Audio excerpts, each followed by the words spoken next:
జై Hind friends, welcome to సమరశంఖం. మీతో మాట్లాడుతున్నది సునీల్ కుమార్ తాడేపల్లి. తమిళ చూశారు కదా, పవన్ కళ్యాణ్ గారి రాజకీయ జీవితం నుంచి మనం నేర్చుకోవాల్సినటువంటి కొన్ని పాఠాలు.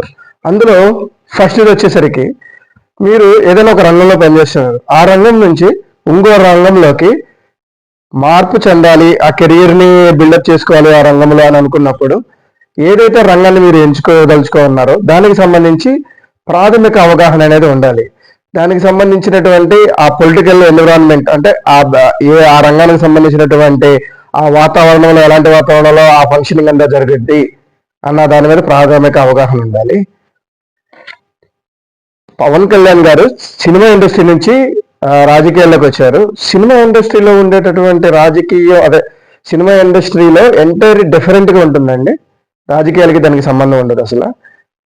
ఇంకోటి ఏంటి అంటే, సినీ ప్రస్థానంలో, సినీ జీవితంలో ఎలా ఉండదు, ఎక్కువ ఎంతసేపు ఏంటంటే ముఖస్థితి, ఎప్పుడు పొగుడుతూ ఉండాలి. చుట్టుపక్కలంతా భజన బ్యాచ్ ఎక్కువ ఉంటారు. అన్నా నువ్వు అంత నా సార్, మీరు అంత సార్, ఇది సార్, మీరు అలా అది ఇది అని చెప్పి అన్ని నిజాలు అనుకుంటారు. నేను అనుకునేది ఏంటి అంటే, చిరంజీవి గారు కూడా 2009 ముందు ఈ క్రేజ్ చూసి, ఇవన్నీ చూసి, జనాలకు కావాల్సింది మంచే కదా, ఆ మంచి నేను చేద్దాం అనుకున్న ఉద్దేశంతో ఆయన వచ్చారు. కానీ ఏంటంటే, ఆయనకు వచ్చేసరికి వచ్చిన తర్వాత పరిస్థితులన్నీ అలా లేవు, అన్ని డిఫరెంట్గా ఉన్నాయి. ఈ కుతంత్రాలు, కుళ్ళు రాజకీయాలు ఆయనకి తెలియదు. ఇంత కుట్రలో ఇంత చెయ్యాలా, ఇంత కుతంత్రాలు ఆయన నా వల్ల కాదనుకున్నాడు. ఆయన వెళ్ళిపోయారు రాజకీయాల్లో నుంచి. మంచి పని చేశారు ఆయన. పవన్ కళ్యాణ్ గారు పార్టీ పెట్టినప్పుడు కూడా అదే పరిస్థితి. 2014లో పవన్ కళ్యాణ్ గారు చూద్దాం. పవన్ కళ్యాణ్ గారు 2014లో పార్టీ పెట్టారు. పార్టీ పెట్టిన తర్వాత తెలివిగా ఆయన కంటెస్ట్ చేయలేదు. కంటెస్ట్ చేయకుండా 2019 ఎలక్షన్స్ వరకు చూసి, అసలు పార్టీని కొంచెం అసలు ఎలా జరుగుతుంది ఇదంతా అవగాహన చేసుకుని, ఎందుకంటే చిరంజీవి గారు నేర్పారు కదా, అసలు ఈ రాజకీయాలు ఎలా ఉంటాయి, అసలు జనాలు ఎలా ఉంటారు, బేసిక్ అండర్స్టాండింగ్ చేసుకుందాం అని చెప్పేసి ఇమ్మీడియట్గా కాకుండా 2019లో ఆయన కంటెస్ట్ చేశారు.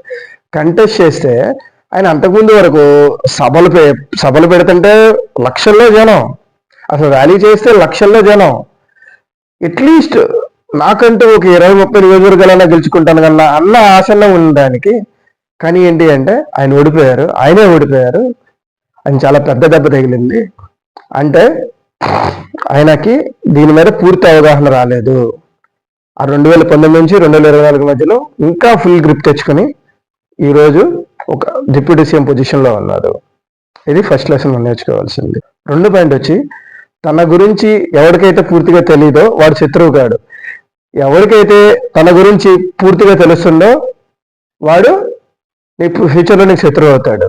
ఎగ్జాంపుల్ చూడండి, పవన్ కళ్యాణ్ గారు 2014లో పార్టీ పెట్టినప్పుడు ఆయనతో పాటు ఉన్న వాళ్ళందరూ ఆయన ద్వారా ఫేమ్ తెచ్చుకుని, ఆయన ఏంటి మొత్తం అంతా తెలుసుకుని, దీనికి ఆయన మంచితనాన్ని అన్నిటిని, మిగతా ఉన్న మంచి గుణాలన్నింటినీ ఆసరాగా చేసుకుని బయటకు వచ్చి ఆయన మీదే దుమ్మెత్తిపోశారు. అలాంటి సిచ్యువేషన్ జరిగింది. ఎగ్జాంపుల్ అండి, రవితేజ గారు పవన్ కళ్యాణ్ గారుతో కలిసి ఆయన ఇజం అని చెప్పి బుక్ రాశారు.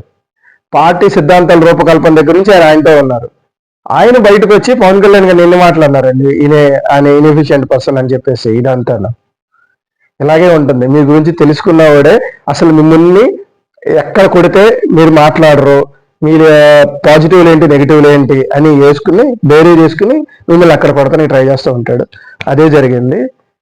అందుకని చెప్పి పవన్ కళ్యాణ్ గారు 24 ఎలక్షన్స్లో ఎవరిని నమ్మలేదు, కొంతవరకు మాత్రమే.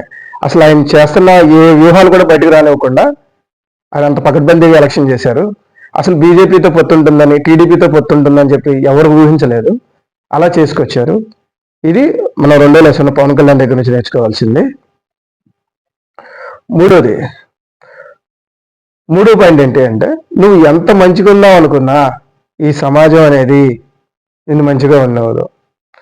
మన భారతదేశంలో మన సమాజం మొత్తం అంతా కపటత్వం అన్న ముసుగులో ఉందండి.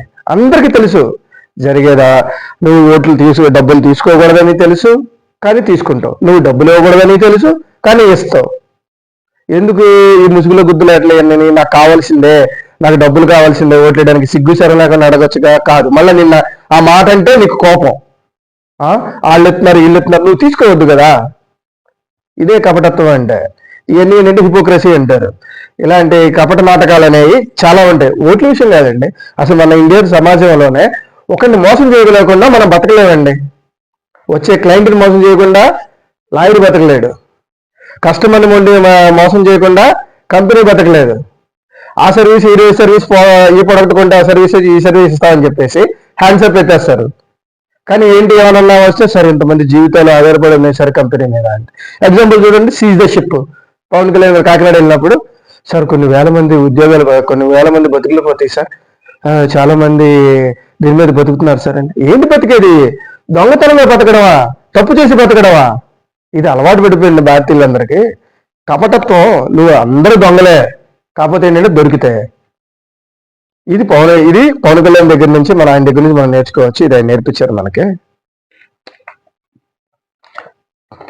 4వది, ఇది పవన్ కళ్యాణ్ గారి ద్వారా మనం నేర్చుకోవచ్చు. ఆయన చాలా మంచిగా ఉందామని చెప్పి వచ్చారు. ఎలక్షన్స్ అన్ని రాజకీయాలని నిజాయితీగా చేద్దామని వచ్చారు. 4th పాయింట్, నువ్వు ఏం ఆలోచిస్తున్నావో, నీ రహస్యాలు ఏంటో ఎరటోడికి చెప్పకూడదు, నీతోనే ఉండాలి. ఎప్పుడైతే బహిర్గతం అవుతాయో అప్పుడు నీ పట్టు అనేది ఆడి చేతిలో ఉంటుంది, అలా అయిపోతుంది. దీనికి ఎగ్జాంపుల్ చెప్తాను చూడండి. పవన్ కళ్యాణ్ గారు 2014-19 ఎలక్షన్స్ టైంలో చాలా ట్రాన్స్పరెంట్గా ఉన్నారు. నిజాయితీతో చేద్దాం అనుకుని వచ్చిన ఆయన అలాగే చేశారు. కానీ ఆయనకి దెబ్బేశారు. అసలు ఆయన అట్లీస్ట్ ఆయన పక్కన ఉన్న వాళ్ళు కూడా ఆయన నమ్మలా. ఇప్పుడు చూస్తున్నారు, పక్కకు వచ్చి నవ్వుతున్నారు. అలా జరిగింది. పవన్ కళ్యాణ్ గారికి అన్నీ అర్థమైంది. అందుకనే తన వ్యూహం ఏంటి, అసలు ఏం చేయబోతున్నారు ఏంటి అనేది ఎవరికి చెప్పకుండా 2024 ఎలక్షన్స్లో చాలా జాగ్రత్త తీసుకున్నారు.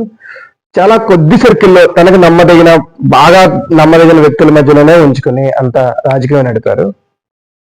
అందుకనే ఆయన 2024 ఎలక్షన్లో డిప్యూటీ సీఎం పదవి వచ్చింది. ఆయనకి అంత భారీ మెజారిటీ వచ్చింది. భారీ మెజారిటీ అంటే అసలు అది ఒక ప్రపంచ రికార్డు. ఇంతవరకు ప్రపంచ రాజకీయ చరిత్రలో ఏ పార్టీకి 24 ఎన్ని సీట్లు అయితే కంటెస్ట్ చేస్తే అన్ని సీట్లు రాలేదు. 21 MLA seats, 2 MP seats out of కొట్టారండి. ఇండియాలో కాదు, ప్రపంచంలో చెప్తున్నా, ఇంతవరకు ఏ రాజకీయ పార్టీకి జరగలేదు అది. దానికి కారణం ఇప్పటికీను దానికి గల కారణం పవన్ కళ్యాణ్ గారు మెయింటైన్ చేసిన సీక్రెసీ. ఇప్పటికీ ఆయన పార్టీ ఆఫీస్లో చాలా వరకు నిజాలు అనేవి బయటకు ఎవరికి తెలియనివట్లా. ఆయన క్లోజ్ సర్కిల్ వరకే ఉంటుంది. ఆయన వ్యూహం అనేది ఎవరికి అర్థం కావట్లేదు. అసలు పవన్ కళ్యాణ్ ఏం చేస్తాడు బాబు నెక్స్ట్ టైం అని చెప్పి బుర్రలు కొట్టుకుంటున్నారు. అది పరిస్థితి.